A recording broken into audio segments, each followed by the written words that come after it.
You've probably noticed that LLMs can make mistakes when you ask them to write complicated code or analyze tricky logic.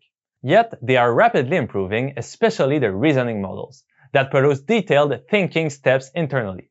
These AIs break a problem into smaller tasks, systematically test solutions in their own chain of thought, then arrive at a better answer. That's the hallmark of all reasoning models, and it's a huge deal for coding. Instead of just spitting out code, it's trained to reflect on edge cases and compare different approaches. Right now, that strategic thinking might be hidden or partially shown, depending on which interface you use, but you can see the benefits. Benchmarks testing how well AI solves coding challenges show these models are doing great. They are solving problems more consistently, reducing silly errors, and getting better each month. But since they are more powerful, they tend to be more expensive.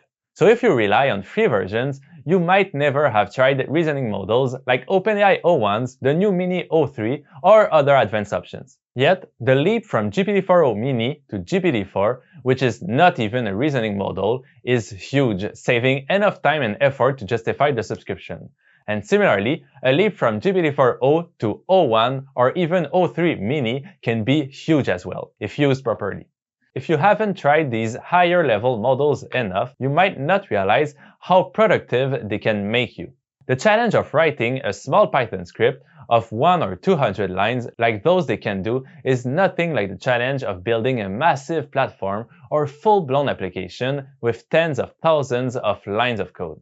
That's the realm where design patterns, architecture decisions, naming conventions, and code organization become exponentially more complicated.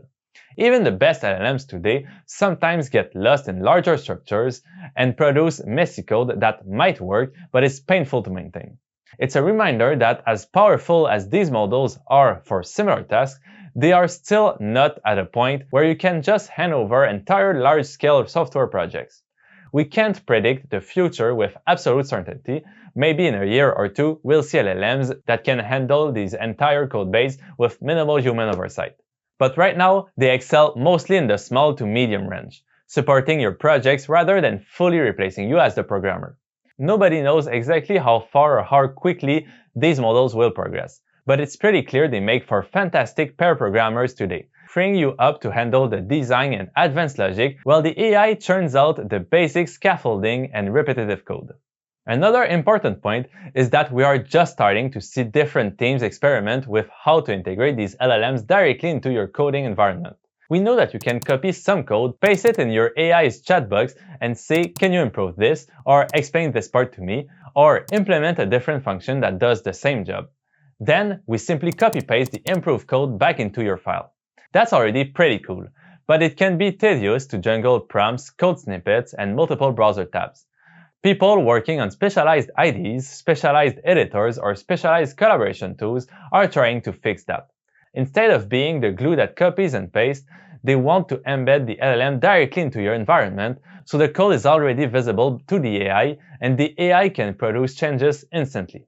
Let's talk a bit about two examples of that approach: Cursor and GitHub's Copilot Workspaces. Each takes a different spin on making your life easier, and both are trying to figure out the best ways to mix code editing and AI suggestions. Cursor is essentially a fork of a popular IDE called Visual Studio Code with a big helping of AI built in. Instead of waiting for you to feed it code, Cursor tries to keep track of the entire project, your coding style, your folder structure, and even your typical patterns. That means when you start typing something new, its suggestions aren't just single lines or basic completions. It can jump in with multiple lines, full function definitions, or even entire refactoring that match your existing code. If you've ever wished you had a psychic pair programmer who could see your entire project and guide you accordingly, that's sort of what Cursor is going for. You might see it guess exactly what function you need next, rewrite your code for better clarity, fix syntax errors on the fly, and reduce those repetitive mistakes that happen when your fingers move faster than your brain. It's also got a built-in chat that knows precisely which file you are editing, so when you ask, "Is there a bug in this function?" it can answer with context. You don't have to copy-paste the function into a prompt. Cursor already has the context right there. If you want to get fancy, you can open a composer mode, that tries to generate entire code snippets or small applications at your request. There's also an integrated terminal that helps you test, search, or do anything else you'd normally do at the command line, but with AI's language smarts to fill in the correct commands. Cursor is still early in its journey, but it shows how you can combine a standard code editor with powerful AI that sees the bigger picture. It's basically VS Code plus a co-developer who never sleeps. GitHub Copilot Workspaces, on the other hand, tries to bring AI into the context of GitHub issues, pull requests, and tasks. If you often open a GitHub issue that says implement a new feature in the user profile page or refactor the database model for better performance, you know that you then have to clone the repo, open it in your editor, do some local or remote development, and eventually create a pull request. Copilot Workspaces wants to streamline that entire journey. You open an issue, click Open in Workspace, and you are dropped into an environment that sees your code, the issue details, and can even propose a plan for how to solve it. It's not just about writing random code either. It tries to create a specification of what your code is doing now, what it should do after the fix, and breaks the solution into a plan of file changes.